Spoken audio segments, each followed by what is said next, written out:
On the morning of June 28, 1914, Sarajevo was not yet the opening scene of a world war. It was a city inside the Austro-Hungarian Empire, a borderland capital with mosques, churches, markets, soldiers, students, civil servants, and police watching a royal visit unfold under uneasy skies. Archduke Franz Ferdinand, heir to the Habsburg throne, rode through the streets with his wife, Sophie, Duchess of Hohenberg. By the end of the day, both were dead. By the end of the summer, Europe was at war. A familiar version of the story is too simple. One assassination did not mechanically cause the First World War. Two shots did not force cabinets to choose invasion, mobilization, ultimatums, and declarations of war. But the murder in Sarajevo struck a political system already loaded with explosives: imperial rivalry, nationalism, military planning, fear of decline, alliance promises, and leaders who believed that backing down might be more dangerous than escalation. Sarajevo was the spark. The July crisis was the trail of decisions that carried the flame. Bosnia had been occupied by Austria-Hungary since 1878 and formally annexed in 1908. Many South Slavs lived under Habsburg rule. Many Serbian nationalists dreamed of uniting South Slav peoples outside imperial control. To Vienna, Bosnia was a strategic border province and a sign that the empire could still act like a great power. To Serbian nationalists, it was a symbol of foreign rule and unfinished nationhood. Those two maps could not easily share the same ground. Franz Ferdinand was not the cartoon villain of nationalist memory. He was conservative, proud, and often harsh in temperament, but he also distrusted some military adventurism and considered reforms that might have altered the empire's structure. That complexity matters because assassination turns people into symbols. To the conspirators, he represented Habsburg domination. To Vienna, after his death, he became proof that Serbia had become an intolerable threat. In both cases, a living political figure was converted into an argument. The assassins were young Bosnian Serb nationalists associated with the movement often called Young Bosnia. They had links to Serbian nationalist networks, including figures connected to the secretive Black Hand. Their motives mixed anti-imperial anger, South Slav nationalism, romantic martyrdom, and political desperation. They were not a Serbian army marching in uniform, but they were also not isolated boys with no wider support. That ambiguity would become one of the crisis's most dangerous facts, because governments could choose how broadly to assign blame.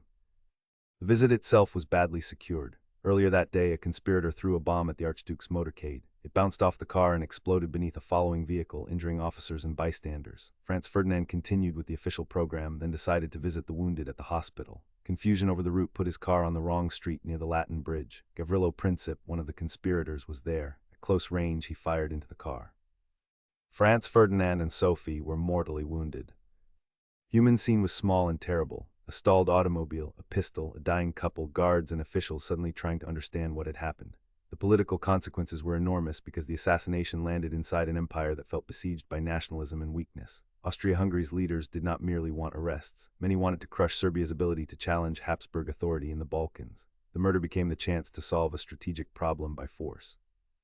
But Vienna was not free to act alone. Serbia had ties to Russia, and Russia saw itself as protector of Slavic interests and as a great power whose humiliation in the Balkans could not continue indefinitely. Austria-Hungary needed Germany's backing. In early July, Berlin offered what historians call the blank check, support for Austria-Hungary, even if action against Serbia risked a wider war.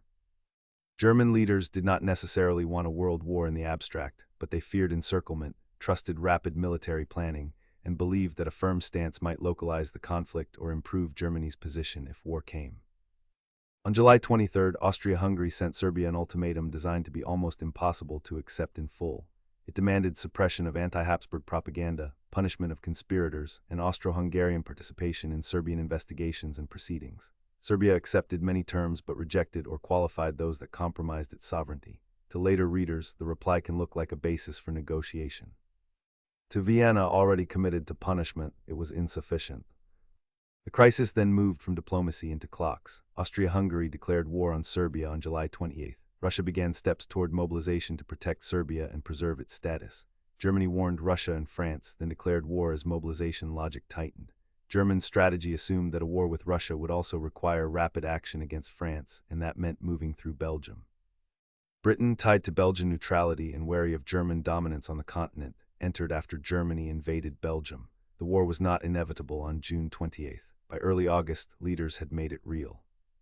This is why Sarajevo is still studied. The event exposes how states can turn uncertainty into certainty by acting as if every worst-case scenario is already happening. Austria-Hungary assumed that Serbia had to be broken. Germany assumed that delay could be fatal. Russia assumed that another retreat would destroy credibility. France held to its alliance. Britain hesitated, then judged that the balance of power and Belgian neutrality required action. Each government saw itself responding to danger. Together, their responses built a catastrophe.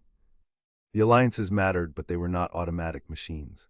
The Triple Alliance and Triple Entente shaped expectations, fears, and obligations. They did not write every declaration in advance. What made the system deadly was the combination of alliances with mobilization plans, railway timetables, public honor, imperial anxieties, and military advice that treated speed as survival. Once armies began to move, political leaders found it harder to stop them without looking weak, exposed, or betrayed. There were also deeper causes beneath the crisis. Austria-Hungary was a multi-ethnic empire struggling to hold authority. Serbia was an ambitious Balkan state strengthened by recent wars and nationalist prestige. Russia wanted influence after earlier setbacks. Germany wanted security and status in a world of rival empires. France remembered defeat in 1871. Britain watched naval and continental balances. Arms races, press campaigns, colonial rivalries, and nationalist education all made compromise harder. Sarajevo mattered because it activated these pressures at once. The war that followed consumed the old European order. Millions of soldiers and civilians died. Empires cracked, Habsburg, Ottoman, Russian, and German. New states were born, revolutions erupted, borders shifted, and the peace that followed carried its own resentments. The assassination did not contain all of that future by itself, but it opened the crisis through which that future arrived. History is not destiny, it is contingency under pressure. One myth says the war happened because everyone sleepwalked. There is truth in the image of leaders moving through fog, but it can also excuse them. They were not unconscious. They chose threats, deadlines, mobilizations, and war plans. Another myth says the assassination alone caused everything. That makes history too neat. The more useful lesson is harder. A single violent act becomes world-changing only when institutions, leaders, publics, and armies give it that power. There is another reason the July crisis matters. It shows that deterrence can fail not only when states are weak, but when they are too confident that threats will make the other side stop. Austria-Hungary expected punishment to restore authority. Germany expected firmness to protect its ally and perhaps frighten Russia back. Russia expected mobilization to defend status and deter a Balkan defeat. France expected alliance reliability to matter. Britain expected ambiguity to preserve diplomatic room until events narrowed that room. None of those expectations was irrational in isolation. Together, they created a machine of pressure in which every move meant to prevent humiliation made compromise harder. The crisis also shows how public language can trap private judgment. Words such as honor, prestige, credibility, encirclement, and survival were not decorations. They shaped what leaders believed they could admit, concede, or delay. Once newspapers, parliaments, generals, ambassadors, and crowds were watching, a diplomatic pause could look like surrender. A partial mobilization could look like weakness. A negotiated investigation could look like betrayal of the dead. That is the danger of a crisis culture. It rewards speed, certainty, and punishment at exactly the moment when evidence, restraint, and imagination are most necessary. On June 28, 1914, Sarajevo was a city where imperial authority, nationalist anger, and human vulnerability met in one street.